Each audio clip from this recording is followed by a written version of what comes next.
Hello दोस्तों, मैं हूं सूर्यकांत, आपका उद्यान मित्र एंडलेस नेचर इस मेरे यूट्यूब चैनल में मैं आप सभी दोस्तों का फिर से स्वागत करता हूं।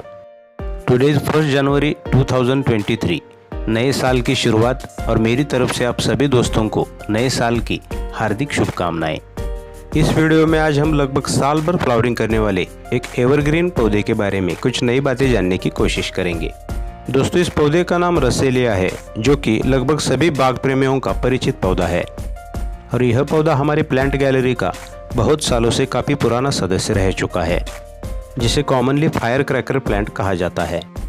इस पौधे का साइंटिफिक नेम रसेलिया इक्विसेटिफॉर्मिस है और कई सामान्य नामों के साथ प्लांटाजिनेसी परिवार में इनकी लगभग 51 प्रजातियां पाई जाती है। इस पौधे में इक्विसेटिफॉर्मिस यह शब्द लैटिन भाषा से लिया गया है, जिसका अर्थ होता है घोड़े की पूंछ जैसा घना, जैसे कि शारीरिक रूप से यह पौधा दिखाई देता है। और भी प्रादेशिक वितरण प्रणाली अनुसार इस पौधे के कई सामान्य नाम हैं, जैसे कि fire cracker plant, humming bird plant, coral plant, पटाखे का पौधा, मूंगे का पौधा, coral fountain, fountain plant, fountain Bush, ऐसे कई नामों से जाना जाता है।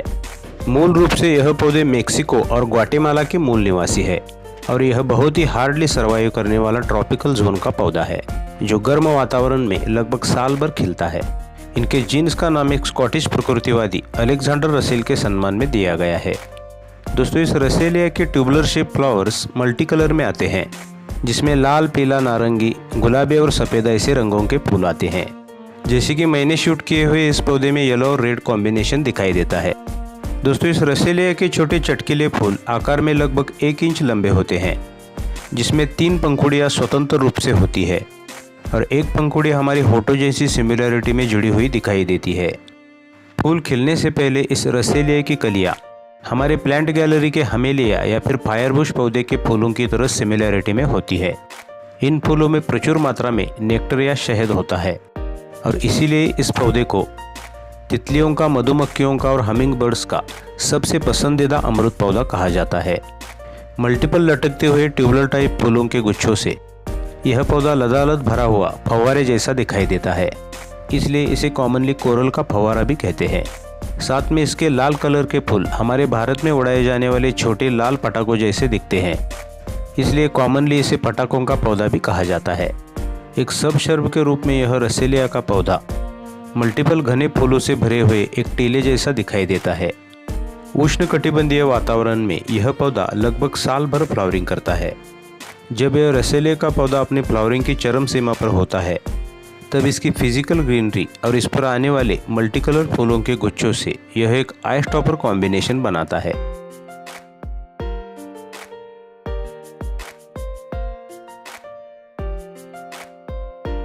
दोस्तों, हमारी प्लांट गैलरी में यह रसेलिया के पौधे एक मैच्योरिटी या परिपक्वता के रूप में एवरेजली 5 से 6 फीट तक के हाइट में बढ़ते हैं, जिसे पोषण स्थिति अनुसार 8 से 10 साल भी लग सकते हैं। एक आदर्श ऊंचाई तक बढ़ने के बाद यह पौधा धनुषाकार रूप में जमीन की तरफ झुक जाता है। धनुषाकार में यह पौधा सिमिलरिटी में हमारी प्लांट गैलरी के एस्परगस फर्न जैसा दिखता है। साथ में यह रसेलिया का पौधा एक मल्टी ट्रंक या फिर बहुशाखा वाला पौधा है, जिसके अलग अलग मल्टीपल स्टेम पर इनकी पत्तियां सुई या फिर निडल जैसी होती है, जो पोषण स्थिति अनुसार 2 से 4 इंच लंबी होती है। इसका तना और पत्तियां दोनों घनी हरियाली से भरपूर होते हैं, जो हमेशा एक हरियाली और ग्रीनरी बनाए रखती है। दोस्तों, इस रसेलिया की सनलाइट नीड के बारे में देखा जाए तो यह पौधा ज़्यादातर पूर्ण सूरज की रोशनी में अच्छी तरह से पनपने वाला पौधा है। साथ में थोड़ी सी हल्की पेड़ों से छनी हुई पार्शियल सनलाइट में भी यह पौधा सर्वाइव कर सकता है।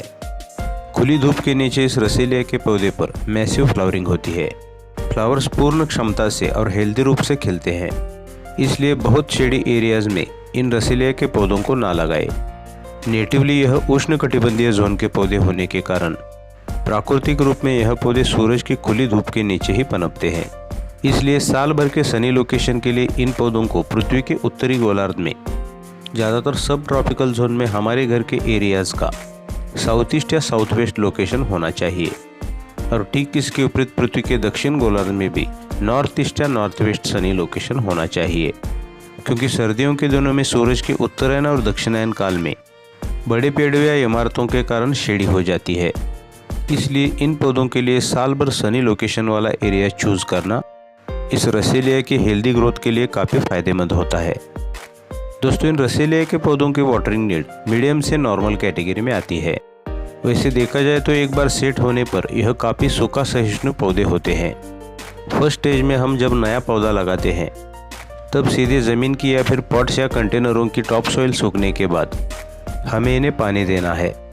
लेकिन एक बार जब यह पौधा सेट हो जाता है तब लंबी देर तक सूखी अवस्था को भी सहन कर सकता है।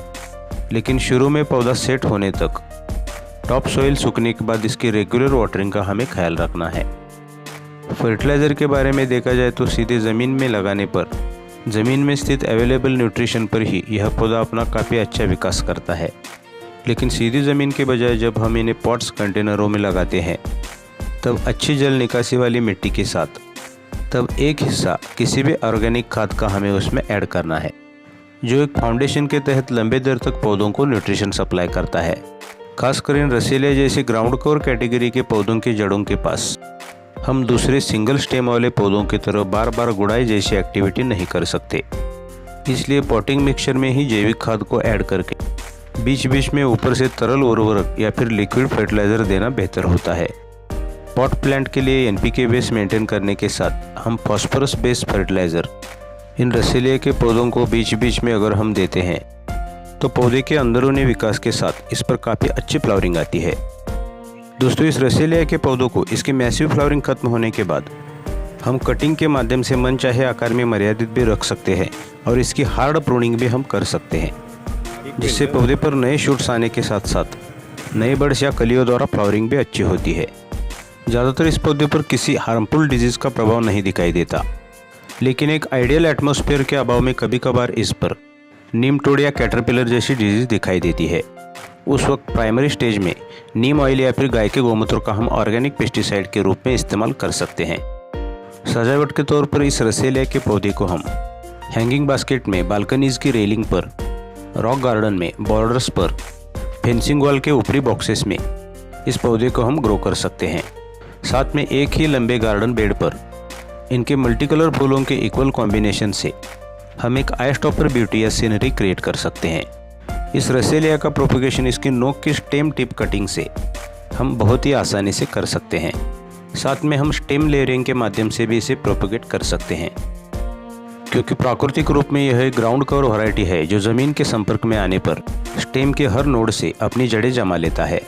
साथ में इस रसेलिया के पौधे का विषाक्तता के मामले में कोई भी एविडेंस सामने नहीं आया है, बल्कि पारंपरिक चिकित्सा पद्धति में इस रसेलिया के पौधे का खासकर नाइजीरिया में कैंसर, मलेरिया, डायबिटीज़ और कुछ सूजन संबंधी बीमारियों में प्रचुर मात्रा में इस पौधे के सभी अंगों को औषधीय उपयोग में लाया जाता है। इसलिए औषधीय गुणों के साथ फूलों के फव्वारेनुमा बौछार जैसे अनुभूति देने वाला रसेलिया का कम से कम एक पौधा तो हमारे प्लांट गैलरी में ज़रूर होना चाहिए, क्योंकि इसी सुंदरता के कारण इस पौधे ने 1993 में गार्डन मेरिट पुरस्कार जीता है। अच्छा, तो दोस्तों, अगर वीडियो अच्छी लगी तो वीडियो को लाइक, शेयर और सब्सक्राइब जरूर कीजिए और पास के बेल आइकन को भी प्रेस कर दीजिए, जिससे आगे आने वाले वीडियोस की नई नोटिफिकेशंस आपको समय पर मिलती रहेंगी।